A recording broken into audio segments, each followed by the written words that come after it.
अरब देशों के अंदर, अफ्रीकन देशों में, इस्लाम मतावलंबियों में तो ये बात प्रचलित है, राम एक आदर्श पुरुष के रूप में है और उन्होंने उनको इमाम हिंद कहा है। अभी तक मर्यादा पुरुषोत्तम किसी और व्यक्ति को नहीं कहा जा सका है। राम मंदिर सनातन धर्म के लिए क्या मायने रखते हैं? सब संकटों का जिसकी विरासत में से हल निकले वो है राम। ईश्वर एक है, तो इस तरीके की अपील करना बाकी कम्युनिटी से कि आप राम का नाम लो। रास्ते में जाते हुए नमाज की अजान भी सुनते हैं, गुरुबानी का पाठ भी सुनते हैं, राम भजन भी सुनते हैं, प्रेयर भी सुनते हैं। कोई एक आदमी ये कहे कि वो सुनने से उसकी कौन सी आइडेंटिटी नष्ट हुई। आपका इशारा AIMIM जो नेता हैं ओवैसी की तरफ है। रहीम ने भी गाया है, राम रस खान ने भी गाया है, तो क्या ये सांप्रदायिक लोग थे? 500 वर्ष पूर्व लगभग 1528 में उसका ध्वंस हुआ था मंदिर का। बाबरनामा में खुला लिखा हुआ है, ध्वंस करवाया गया है। क्या विजन है ये मुस्लिम राष्ट्र मंच का? Nationalist first, nationalist last, nationalist always. नमस्कार, जागरण डायलॉग्स में आप सभी का स्वागत है। मैं हूं स्मृति रस्तोगी और आज हमारे साथ हैं एक बहुत ही खास मेहमान इंद्रेश कुमार जी, जो कि राष्ट्रीय स्वयंसेवक संघ के वरिष्ठ प्रचारक हैं और मुस्लिम राष्ट्र मंच के ये मार्गदर्शक हैं। इंद्रेश जी, आपका बहुत बहुत स्वागत है। मेरी तरफ से आप सबको बहुत बहुत बधाई है। स्वस्थ रहो, प्रसन्न रहो। इंद्रेश जी, भव्य राम मंदिर का निर्माण हो चुका है। 22 जनवरी को भगवान श्री राम के प्राण प्रतिष्ठा जो समारोह हो रहा है, उसका पूरा भारत उसके लिए बहुत उत्साह के साथ स्वागत कर रहा है। बहुत जोश है हर एक भारत के नागरिक में। ऐसे में सबसे पहला जो सवाल, भगवान श्री राम और अयोध्या में जो रामलला के जो प्राण प्रतिष्ठा है वो और राम मंदिर सनातन धर्म के लिए क्या मायने रखते हैं? ऐसा है कि 22 जनवरी के इस कार्यक्रम को देखकर केवल भारत ही नहीं, पूरा विश्व प्रसन्न है, क्योंकि दुनिया के अधिकांश देशों में और धर्मों में ये बात प्रचलित है, राम ईश्वर रूप हैं, भगवान रूप हैं, खुदा रूप हैं, गॉड रूप हैं। तो इसलिए राम सबके, राम सब में। कौन सा जनगण है जिसमें राम नहीं? इसलिए सब जगह राम है। आज ये कहा जा सकता है कि सारे भारत को जोड़ने की क्षमता अरब देशों के अंदर, अफ्रीकन देशों में, इस्लाम मतावलंबियों में तो ये बात प्रचलित है, राम एक आदर्श पुरुष के रूप में है और उन्होंने उनको इमाम हिंद कहा है। इसलिए कहा है, अगर मैं डिक्शनरी के अंदर गया तो उसमें आया कि ऐसा व्यक्तित्व जिसके दर्शन करने से पाप मिटते हो और पुण्य प्राप्त होता हो। ऐसा व्यक्तित्व जो कुछ काम बताए उसको जीवन में फॉलो करने से सुख की प्राप्ति होती है। ऐसा व्यक्तित्व जो सब दुखों को हर ले। यह राम की कल्पना विश्व के अन्य धर्मों में और देशों में भी की जाती है और भारत में भी यही कही गई है। और इस प्रकार से राम एक ऐसा पुरुष माना गया है जो मर्यादा पुरुषोत्तम माना गया है। अभी तक मर्यादा पुरुषोत्तम किसी और व्यक्ति को नहीं कहा जा सका है। जिनका राज्य गुड गवर्नेंस माना गया है, तो वो भी ऐसा किसी और राज्य को आज तक कहीं पर भी ये सर्टिफिकेट नहीं मिला है। इतना ही नहीं है, बापू ने स्वयं भी ये कहा था, भारत स्वतंत्र होकर कैसा भारत होगा? तो उन्होंने कहा जैसा राम राज्य होता है। नानक जी ने भी राम को गाया है श्री गुरु ग्रंथ साहब में, कबीर ने भी गाया है, बापू ने भी गाया है और इतने कितने ही सब धर्मों के स्कॉलर्स हैं, विद्वान हैं, उन्होंने भी गाया है।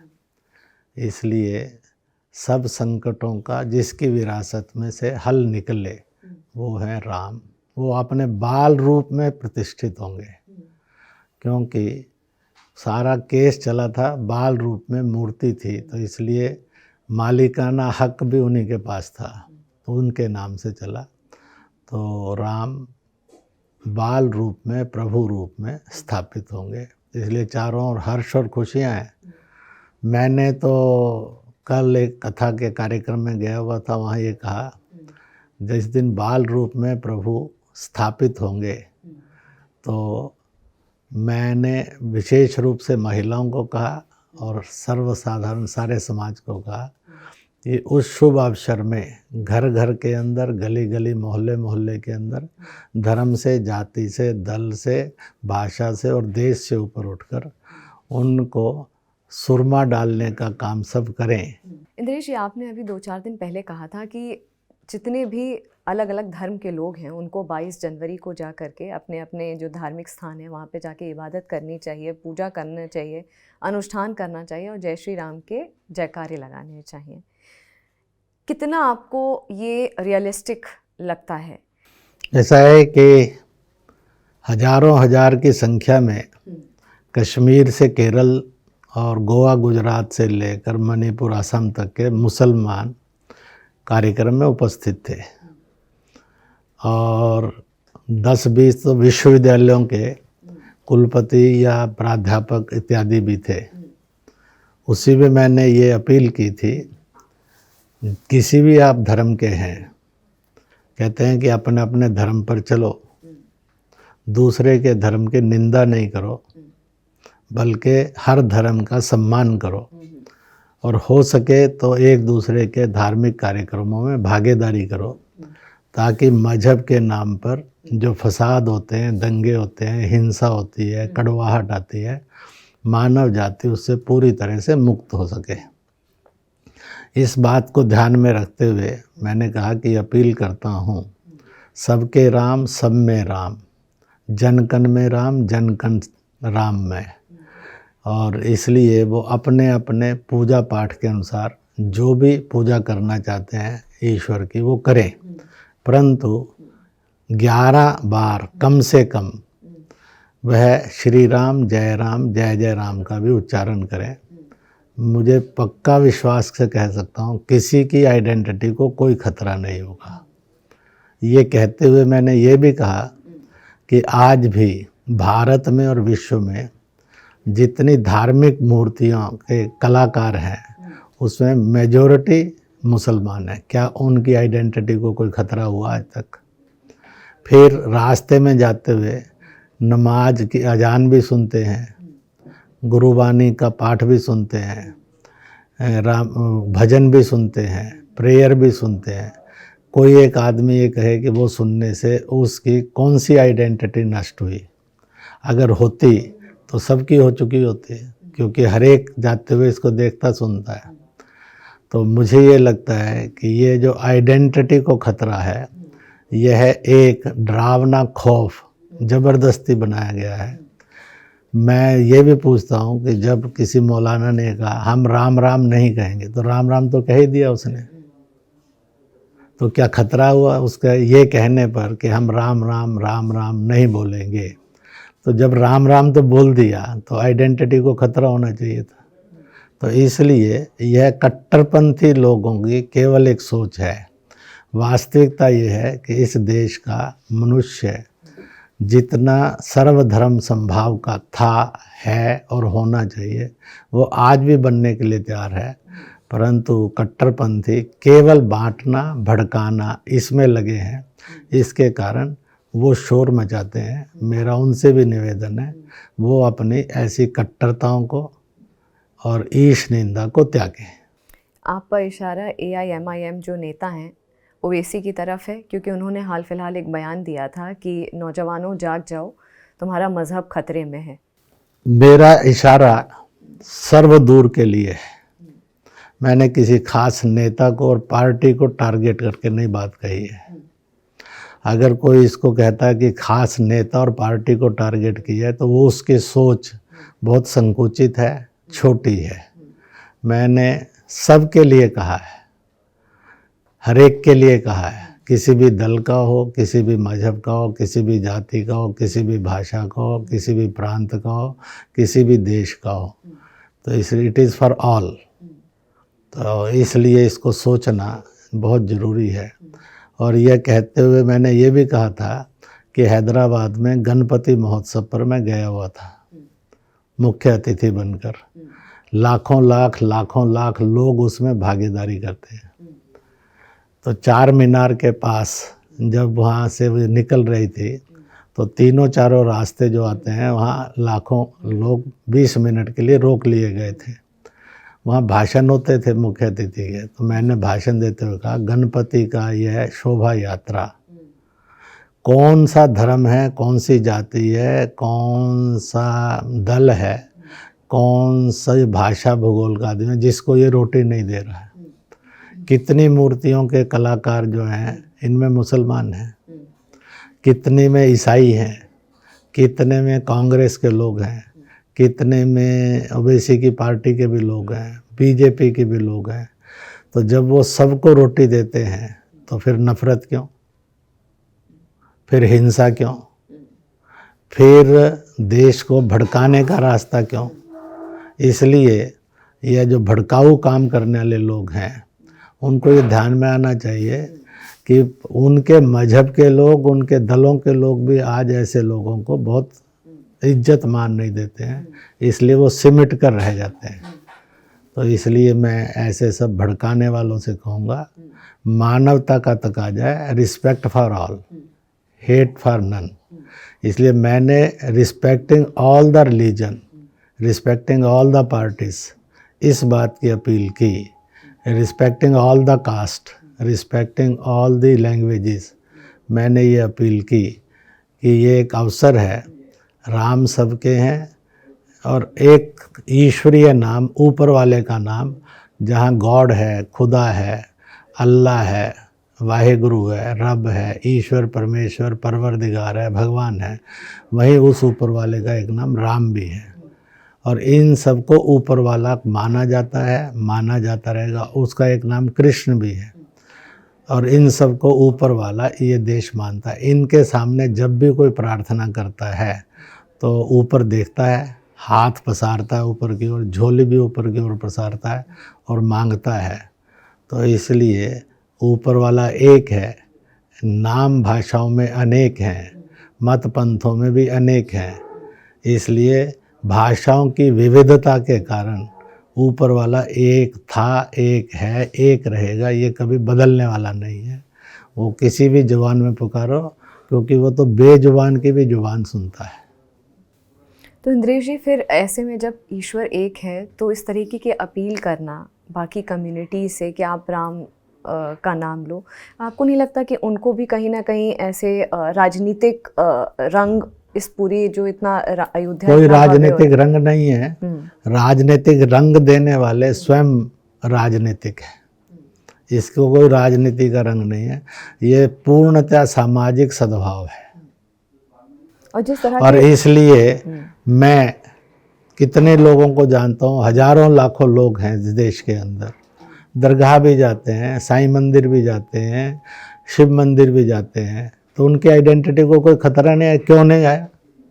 इसलिए जो लोग ऐसे प्रश्न करते हैं या ऐसे प्रश्न उठाते हैं, उनका अपना मन मस्तिष्क संकुचित है, सांप्रदायिकता से भरा है। वो उसको मानवता से भरेंगे तो मेरी अपील उनको बहुत अच्छे से समझ में आएगी। मैं उनके लिए आपके द्वारा ये प्रार्थना करूँगा कि अपने दिल और दिमाग को मानवता का रूप बनाएं, तो ये भेद जो है कभी तंग नहीं करेंगे, बल्कि सबको। महात्मा गांधी खुले गाते थे ना, ईश्वर अल्लाह तेरे नाम। तो क्या ये सांप्रदायिक है? क्या ये किसी के धर्म के लिए खतरा है? वो तो सार्वजनिक रूप से गाते थे ना, अल्लाह और ईश्वर को एक कहकर। और वो राम नाम भी लेते थे, मरते समय भी उन्होंने हे राम बोला है। तो क्या कहेंगे, गांधी जी राजनीतिक द्वेष पैदा करके गए या उन्होंने राजनीतिक सद्भावना निर्माण की? तो इसलिए इस प्रकार से विचार करें। रहीम ने भी गाया है राम को, रस खान ने भी गाया है, तो क्या ये सांप्रदायिक लोग थे? जिस तो तरह इसलिए कोई सांप्रदायिकता नहीं है। आज की वोट बैंक की राजनीति के अंदर और अन्य धर्मों के लोगों को भड़काने का धंधा करना, इससे बचना चाहिए। जिस तरह की बयानबाजी हो रही है, खासकर जैसे जैसे 22 तारीख करीब आती जा रही है, बहुत तरीके की बयानबाजी हो रही है। ऑपोजिशन कह रहा है कि हम जब राम सबके हैं तो इनवाइट काहे का, आमंत्रण काहे का। कुछ ऑपोजिशन में कह रहे हैं कि हम आएंगे ही नहीं इस भव्य कार्यक्रम में। कुछ कह रहे हैं कि अभी कल ही की बात है इंद्रेश जी, एक ये भी कमेंट आया जिसके लिए बहुत विवादित ये कमेंट है कि श्री राम मांसाहारी थे। इस तरीके की जो बयानबाजी लगातार चल रही है, कार्यक्रम जो है जी, वह किसी राजनीतिक दल का कार्यक्रम नहीं है। जो इसको कहते हैं कि ये राजनीतिक दल का कार्यक्रम है, उनकी राजनीतिक सोच भी बहुत छोटी है। यह कार्यक्रम तीर्थ न्यास का कार्यक्रम है। उसने निमंत्रण भेजे कि भाई कुछ लोगों को, और आम जनता को खुला निमंत्रण है। वैसे तो मंदिर जाने के लिए, मस्जिद जाने के लिए, गुरुद्वारा जाने के लिए, चर्च जाने के लिए, गिरजाघर जाने के लिए, आश्रम जाने के लिए, गुम्फा में जाने के लिए या स्थानक पर जाने के लिए कोई ज़रूरत ही नहीं है। हर आदमी की अपनी भावनाएं, वो जा रहे हैं। तो इसलिए, और फिर इस कार्यक्रम को कहना बीजेपी का कार्यक्रम, जो इसको कह रहे हैं बीजेपी का कार्यक्रम, वो इसको बीजेपी का कार्यक्रम बना रहे हैं। बीजेपी का तो कार्यक्रम है नहीं। किस बीजेपी के नेता की तरफ से निमंत्रण है? न्यास का कार्यक्रम है, न्यास का निमंत्रण है। और न्यास ने सारे जन को भी निमंत्रण दिया है। पूरे देश के अंदर अक्षत बांटे जा रहे हैं। जो मुस्लिम महिलाएं वस्त्र तैयार कर रही हैं, पद यात्रा कर रही हैं, जो मुसलमान पद यात्राओं पर जा रहे हैं जगह जगह से, निधि संग्रह में भी जिन हजारों हजार लाखों लाख मुसलमानों ने सहयोग किया, इतना ही नहीं उन्होंने किया, ईसाइयों ने भी किया, सिखों ने भी किया, जैनियों ने भी किया, बौद्धों ने भी किया, दुनिया के अनेक देशों के लोगों ने भी अपनी श्रद्धाएं उसमें अर्पित की। तो इसलिए पहली बात, यह कार्यक्रम किसी राजनीतिक दल का कार्यक्रम नहीं है। यह तीर्थ न्यास का शुद्ध धार्मिक स्वभाव का सामाजिक सांस्कृतिक कार्यक्रम है। और जिसको लगता है कि नहीं आना, मान लो आखिरकार हिंदुस्तान की 140 करोड़ जनता है, तो 140 करोड़ तो नहीं जाएगी, तो स्टेटमेंट तो नहीं दे रहे हम तो नहीं जाएंगे। जिन्होंने स्टेटमेंट दिया, इसका मतलब है कि वो एक खामखा के अंदर, समाज के अंदर भेद पैदा करने का काम कर रहे हैं। तो इससे उनको बचना चाहिए। इंद्रेश जी, आप, कहा जाता है कि संघ के एक उदारवादी चेहरा हैं आप, और इसी के चलते मुझे लगता नहीं कि आपसे बेहतर इस सवाल का कोई जवाब दे पाएगा कि अगर कोई हिंदुत्व समझना चाहे, हिंदू क्या है, हिंदुत्व क्या है? Which respect all, which accept all, which adopts all. आप एक बात देखेंगे, भारत भारतीय, भारतीयता, India Indian, Indianness, Hindustan Hindu, Hindutva, ये सब आपस में पर्यायवाची हैं दूर नज़दीक जाकर। और एकमात्र पूरी दुनिया के अंदर अगर कोई धरती है, कोई समाज है, जन है, और कोई संस्कृति है, तहजीब है, कल्चर है, तो वह कौन सी है? जो सबको स्वीकार करती है, सबका सम्मान करती है और सबको स्थान भी देती है। तो मुझे लगता है कि हिंदू, हिंदुत्व, हिंदुस्तान के अतिरिक्त कोई नहीं है। भारत, भारतीय और भारतीयता के अतिरिक्त कोई नहीं है। Which respect all, which adopt all, विच। तो इसलिए इसको समझना होगा। और इसलिए आप देखेंगे कि अगर आज 200 से अधिक फिरके ईसाइयत के हैं, तो सबको यहाँ जगह है। शायद ईसाई देशों में भी सबको नहीं है। मुसलमानों के 72 फिरके हैं, सबको जगह है भारत के अंदर। शायद मुसलमान कई फिरके होंगे जिनको मुस्लिम देशों में भी सम्मान नहीं है और स्वीकार्यता नहीं है। तो यहाँ कौन सा धर्म है दुनिया का छोटा और बड़ा जिसका स्थान नहीं और जिसका इंसान नहीं, और जिसको पूर्ण अधिकार संविधान के अनुसार नहीं है? तो ऐसा दुनिया में कोई देश नहीं है। इसलिए इसको अगर ठीक से समझेंगे तो लगेगा biggest humanity and biggest secularism अगर कोई है, सर्वधर्म संभाव, सर्वपंथ संभाव, सर्वजाति संभाव, तो वह केवल यही समाज है। इसी को करोड़ों करोड़ भारतीय कहते हैं, आर्य कहते हैं, इंडियन कहते हैं, हिंदुस्तानी कहते हैं, हिंदू कहते हैं। तो हर एक अपने अपने ढंग से उसको बुलाता है, परंतु और इन सब का अर्थ एक ही प्रकार का समाज है, उसी समूह को ये सब बातें कही जाती हैं। तो इसलिए मुझे लगता है कि अगर biggest humanity of the world कोई है जो इस बात के लिए संस्कार देती है कि सबका सम्मान करो, कोई भी जाति हो, कोई भी भाषा हो, कोई भी भूगोल हो, कोई भी पूजा पत्ती हो, रिस्पेक्ट ऑल, किसी की निंदा नहीं करो, और इतना ही नहीं है बल्कि सम्मान करो, और हो सकता है फिर से दोहरा रहा हूँ कि भागीदारी करो। जब ये होगा तो आज जो ये सारा शैतान का खेल आता है तो ये रुक जाएगा, ख़त्म हो जाएगा। 500 वर्षों का ये सफ़र रहा है इंद्रेश जी। राम मंदिर एक कल्पना थी, एक मेहनत करी गई, फिर उसके ऊपर इतने सालों की आहुतियाँ भी थीं, और हमसे पहले की जो जनरेशन थी वो एक युग चला गया एक कल्पना करते करते। फिर 500 सालों बाद 22 जनवरी को जो ये भव्य ये कार्यक्रम हो रहा है, उसका न जाने कितनी जनरेशन से इंतज़ार था। अब इसको जब पूरा होते हुए देख रहे हैं, क्या सफ़र रहा है आपकी? मैं पर्सनल जर्नी की बात करूंगी। ऐसा है कि 500 वर्ष पूर्व लगभग 1528 में उसका ध्वंस हुआ था मंदिर का। बाबरनामा में खुला लिखा हुआ है ध्वंस करवाया गया है। इसलिए मैं कहता हूँ कि अगर आप बाबरनामा, औरंगजेब नामा पढ़ें तो सच होगा, सामने होगा, उन्होंने खुला स्वीकार किया है, चाहे काशी का हो, चाहे मथुरा का हो, चाहे अयोध्या का हो। और ऐसे यही स्थान नहीं है, ऐसे और भी बहुत स्थान हैं। तो इसलिए इंतज़ार तो था ही। और दूसरी बात, इस भारत के मुसलमान को वो विदेशी से जोड़ना चाहिए कि स्वदेशी महापुरुषों से जोड़ना चाहिए, आक्रांताओं को मानना चाहिए, या जिन्होंने इस देश की, धर्म की, समाज की रक्षा करने के लिए बलिदान दिए, उनसे अपना रिश्ता जोड़ना चाहिए। तो ये प्रश्न में से सीधा उत्तर आ जाता है। परंतु अब ये तो बात ठीक है कि चलते चलते ये आंदोलन में ऐसे मुझे कम से कम सैकड़ों से हजारों लोग मिले जिनको पूर्ण भरोसा था कि अपनी ज़िंदगी के अंदर हम ये दृश्य देख कर जाएंगे। और हमें भी ये पूर्ण विश्वास था कि शायद अब इसके और इस श्राप से मुक्त होने का समय आ गया है और कानून के अनुसार होगा। इसलिए हमने एक तो ज़रूर की जर्नी 1998 से लेकर 2020-22 तक, और वह ये थी कि मुसलमान को और इस्लाम को लेकर जो भड़काया जाता था उस जर्नी को मैंने किया है, और लाखों मुसलमानों से इंटरेक्शन इतने वर्षों में किया है।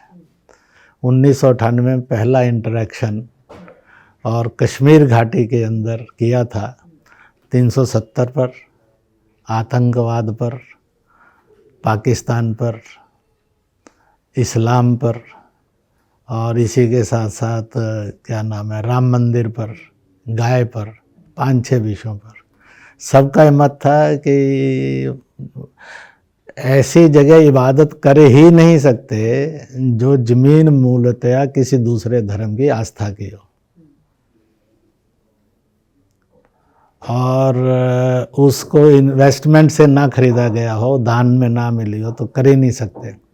और दुनिया के अंदर कोई भी मस्जिद ऐसी हो ही नहीं सकती जिसमें कहीं मूर्तियाँ हों। ये माना गया है कि आपने कुछ ना कुछ गलत करके यहाँ कब्जा किया है, तो जहाँ आपने कब्जा किया है तो वहाँ इबादत जो है पाक नहीं हो सकती, साफ़ सुथरी नहीं हो सकती, वो नापाक हो जाती है। और उनका तो ये भी मानना है कि ये लगभग सब धर्मों पर यही लागू होता है, क्योंकि जितना पाक स्थान रहेगा तो उतनी भावनाएं भी साफ़ सुथरी अच्छी रहेंगी, इसलिए वो उसके अंदर से रहना चाहिए।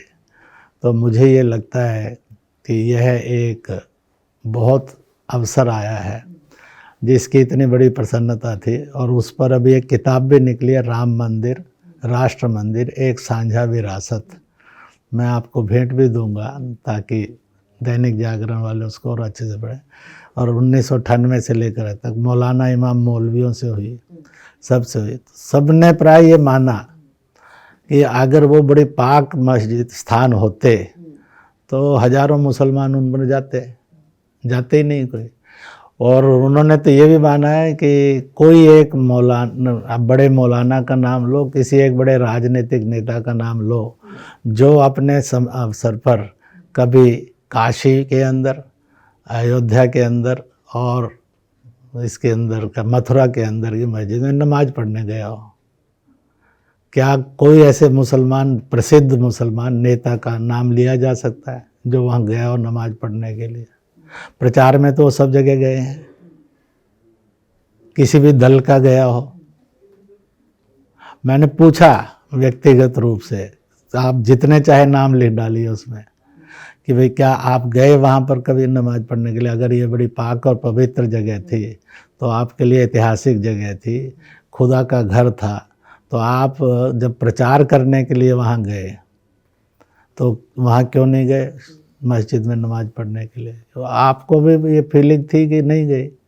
जो आज जहर उगलते हैं उन नेताओं से पूछिए कि भाई वो क्यों नहीं गए, क्योंकि सबको मालूम था कि ये पाक जगह नहीं है। चंद लोग जाते थे, लोकल लोग, उसमें भी पूरी तरह से नहीं जाते थे, कुछ जिद के कारण अड़कर जाते थे, वो नॉमिनल नंबर है। कभी सुना कि इनके कारण वहाँ पर रास्ते रुक गए हैं, हजारों लोग वहाँ पर आए पढ़ने। तो ऐसे यहाँ के सैकड़ों हजारों स्थान हैं जो इस प्रकार से पीड़ित और प्रताड़ित हुए।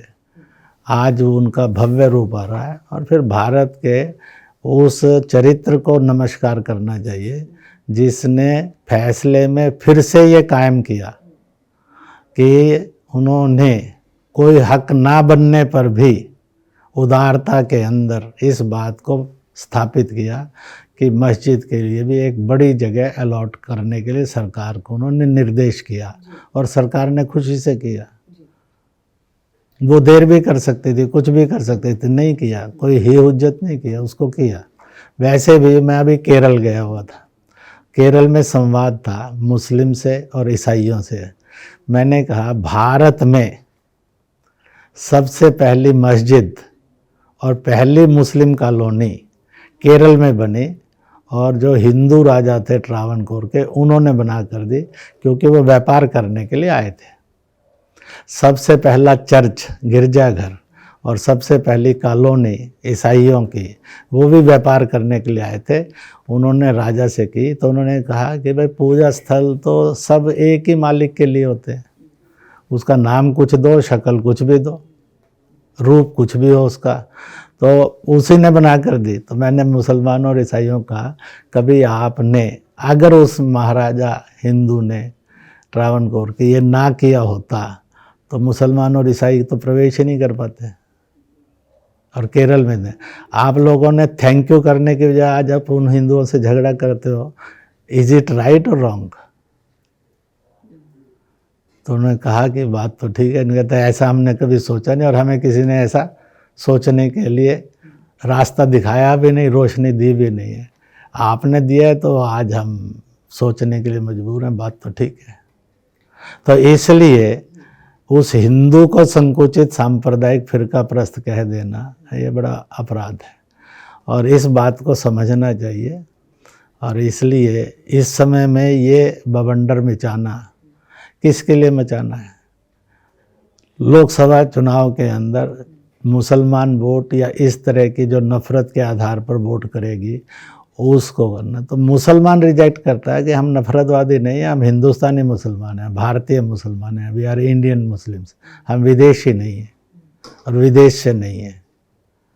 तो इसलिए हमारे तो तीर्थ यहीं हैं। एक सारी दुनिया के मुसलमानों का तीर्थ मक्का है, बाकी हमारे तीर्थ तो हिंदुस्तान में ही है, किसी दूसरे मुस्लिम देश में है ही नहीं कोई हमारा तीर्थ। तो इसलिए हम यहाँ के थे, यहाँ के हैं, यहाँ के रहेंगे। और तो आज उनमें हमने अपील की, उसमें कुछ ने शोर भी मचाया, तो लोग प्रेस नहीं पूछा उनसे कि आप, वो तो इतने कॉन्फिडेंट है कि मुसलमान इतना बड़ा लकुम दीनकुम वलिय दीन का है कि अपने अपने दीन पर चलो, दूसरे के दीन की भी इज्जत करो, उसके कार्यक्रम में शमूलियत करो, मिलो। तो उसको विश्वास है कर लोग करेंगे ये, और रोज़ संख्या बढ़ती जा रही है, दिखती भी जा रही है। इंद्रेश जी, ये मुस्लिम राष्ट्र मंच, क्योंकि मुसलमानों की बात हो रही है, तो मुस्लिम राष्ट्र मंच का ये जो विज़न, आप संरक्षक हैं, उसके मार्गदर्शक हैं, क्या विज़न है ये मुस्लिम राष्ट्र मंच का? भारतीय प्रथम, भारतीय अंत तक, भारतीय बीच में, यानी nationalist first, nationalist last, nationalist always. जो निसंकोच अलग अलग भाषाओं के नारों को बोलता हो। मादरे वतन हिंदुस्तान जिंदाबाद, love and salute to mother India, mother India, Bharat Mata की जय, वंदे मातरम, एक हिंद जय हिंद, जय हिंद जय भारत, आवाज़ दो हम एक हैं। जिसको हर एक के अंदर खुशबू नज़र आती है, किसी के अंदर कुछ विरोध नज़र नहीं आता। भाई उर्दू में, फारसी में बोलना था तो मादरे वतन बोला, हिंदी में बोलना था तो भारत माता बोला, संस्कृत में बोलना था तो वंदे मातरम बोला, अंग्रेजी में बोलना था तो मदर इंडिया बोला। तो बात तो एक ही है। मैं कहा करता हूँ वहाँ पर, और उनको अच्छे से समझ आती है कि एक बात बताओ, जिस किसी की से आपके एक्शन से दूसरे की भावना को चोट पहुँचती हो, इज इट राइट और रॉन्ग? यानी कि बहुत ख़राब है, उसको तो शैतान की जोनी मिलेगी। तो मैंने कहा कि आप गाय को ये मानते हो कि उसका दूध शिफा और इलाज है, ये मानते हैं वो माता रूप है।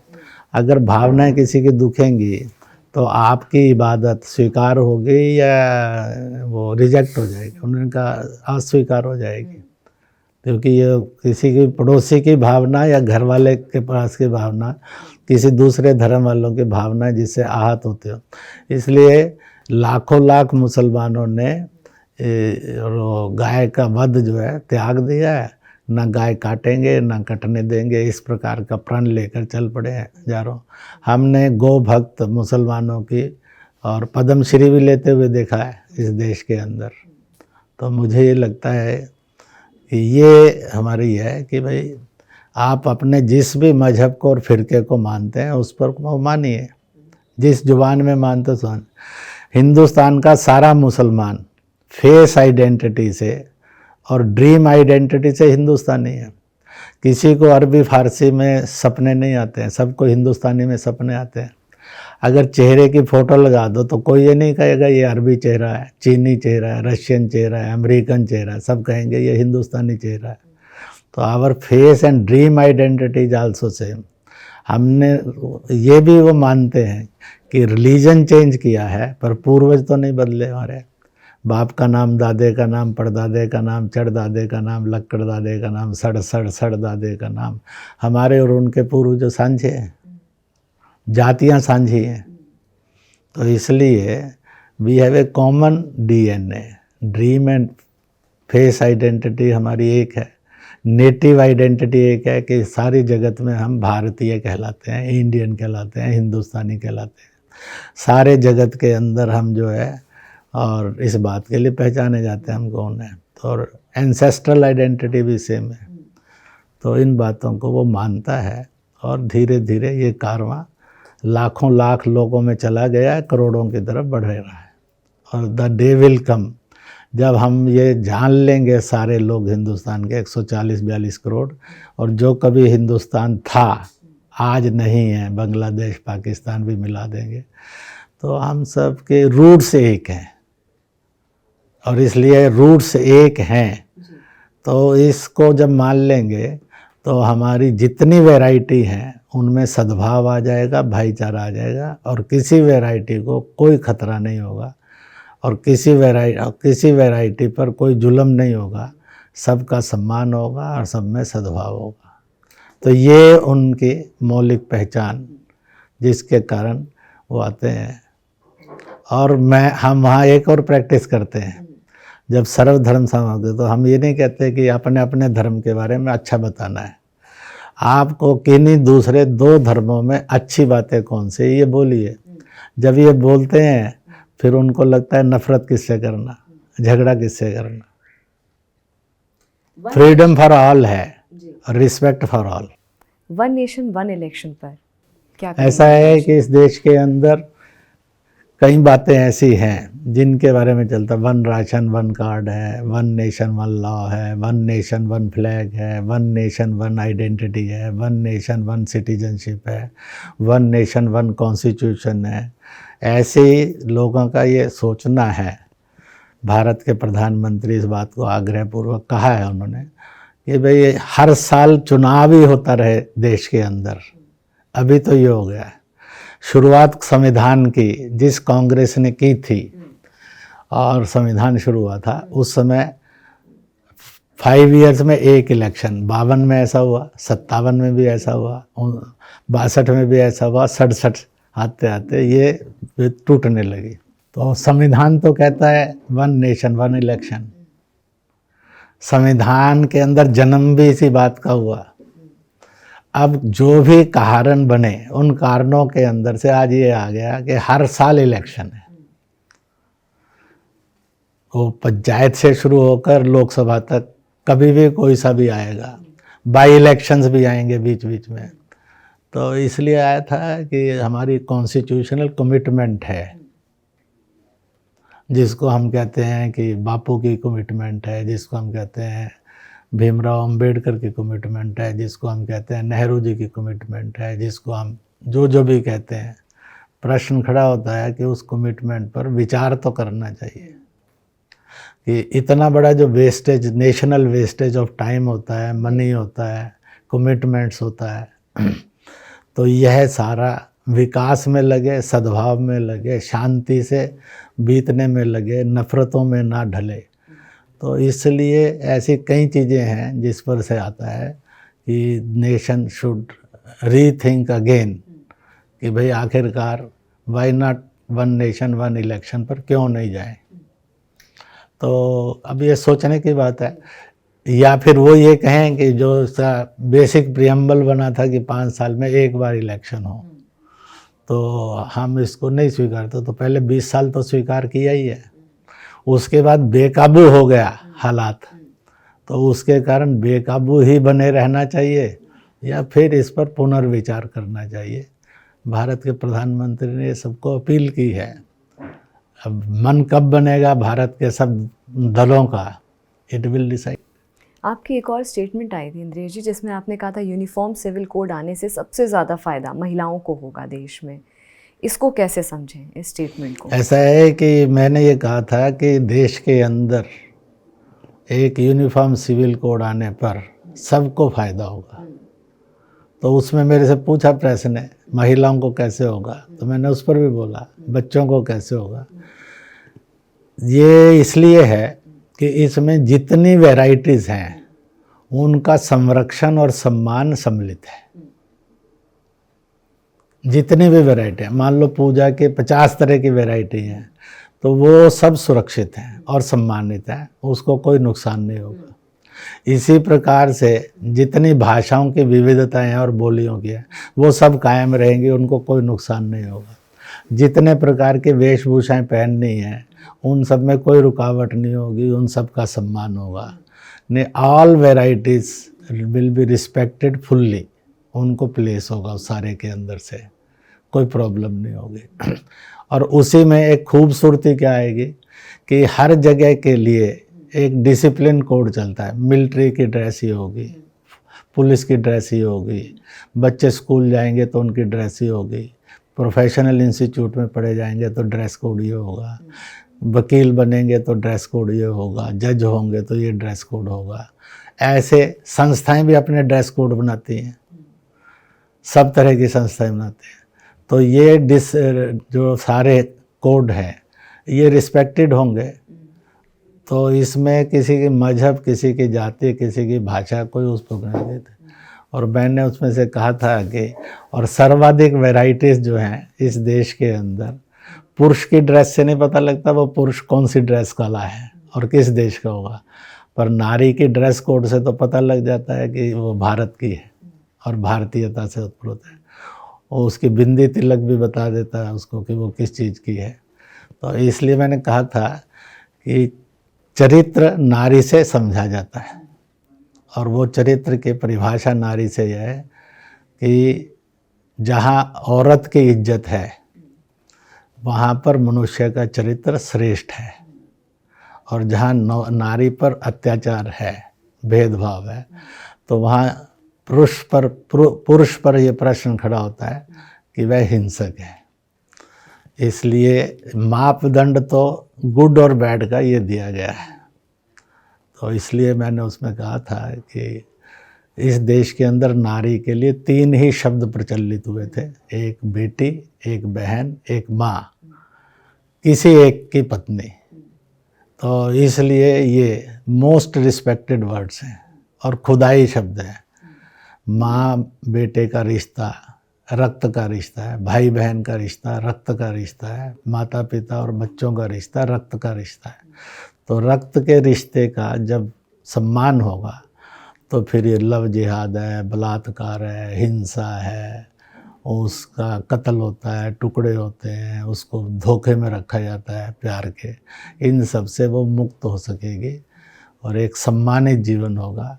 तो उसको रात को भी चलने में कोई कठिनाई नहीं होगी, ये भय नहीं होगा कोई इज्जत लूट लेगा, कोई चैन स्नैचिंग कर लेगा। तो इसलिए अपराध मुक्त इसमें से देश का निर्माण होता है। सर, अपना कीमती समय देने के लिए, इस इंटरव्यू के लिए आपका बहुत बहुत आभार। मेरी तरफ से भी आप लोगों को बहुत बहुत बधाई।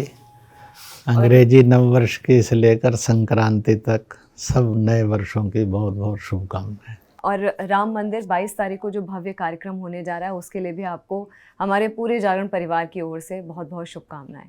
मेरी तरफ से आप लोग वहाँ उपस्थित रहकर इसको रिले करेंगे ही, इसके लिए बधाई। फिलहाल जागरण डायलॉग्स में इतना ही। मुझे दीजिए इजाज़त। नमस्कार।